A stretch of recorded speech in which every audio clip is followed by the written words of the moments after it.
zamanı özünlə bacara bilmirsən. 3 gün diyet edirsən, daha sonra isə yenidən diyetini pozursan. Özünlə bacara bilmirsən. Hər həftənin birinci günü diyet etməyə çalışırsan. Bilirsən niyə görə bu belədir? İlk öncə bunun arxasında dayanan səbəblərdən biri düzgün plan seçilməyib. Qida planı defisitdə olduqda, yəni səni doydurmayacaq qədər kalori zəifliyi olduqda, ona görə bu uğursuz olur. Baxın, mənə çoxlu bu haqda suallar gəlir ki, mən diyet edəndə özümü halsız hiss eləyirəm.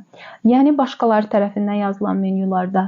Baxın, burada siz diyet edəndə, siz sağlıqlı bəslənəndə, siz sağlam qida qəbul edəndə özünüzü gümrah hiss eləməlisiniz.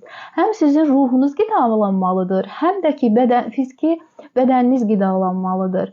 Əgər sizin ruhunuza oxşayan qidalar yemirsinizsə, əgər sizi xoşbəxt edəcək qidalar yemirsinizsə, özünüzü xoşbəxt hiss edə biləcək, bu zaman sürdürülə bilən diyet növü olmur.